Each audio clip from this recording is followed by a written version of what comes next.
결혼해야 한다고 생각하는 국민의 비중이 최근 8년 중 가장 높게 나타났습니다.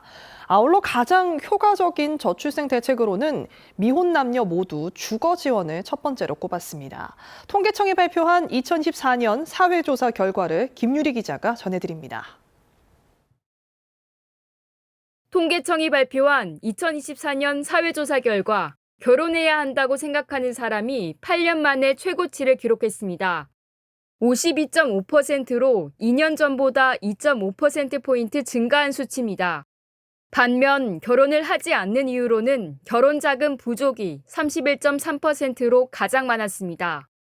올해 국내 기업들만 보더라도 주식도 많이 내려가고 있는 상황이고 월급이나 급여 인상 부분에 대해서는 딱히 눈에 보일 만큼 오르는 부분이 없으니까.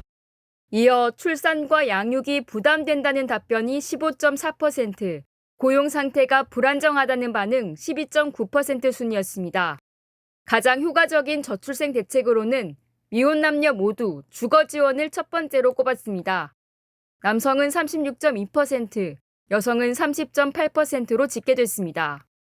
집값이 너무 비싸니까 집이 있어야 뭐 같이 결혼해서 살고 하는 건데 집을 못 사니까 일단 기본적으로 달마다 맨날 돈이 나가야 되고 그래가지고 이제 다들 결혼은 포기하고 사는 게 아닌가.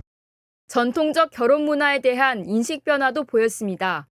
결혼하지 않고도 자녀를 가질 수 있다는 응답이 37.2%로 꾸준히 증가하는 추세입니다. 또 10명 중 7명은 남녀가 결혼을 하지 않더라도 함께 살 수 있다고 답했습니다.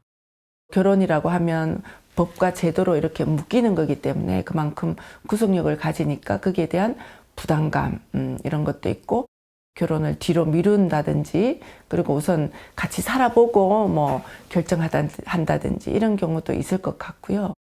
한 가정의 이상적인 자녀 수는 2명이 66.9%, 1명은 19.2%로 조사됐습니다. 건강 분야에서는 13세 이상 인구 2명 중 1명이 자신의 건강 상태에 대해 좋다고 응답한 것으로 나타났습니다.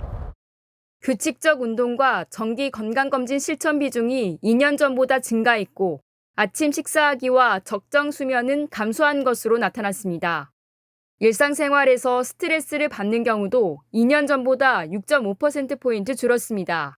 2022년 코로나 신종 질병 불안감이 21%에서 2024년 7.9%로 크게 감소하였습니다.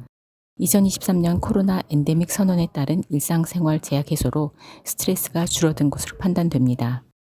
한편 암에 걸릴까봐 두렵다고 답한 비중은 36.3%로 특히 40대 이상에서는 40% 이상이 암에 대한 두려움을 느끼는 것으로 조사됐습니다. KTV 김유리입니다.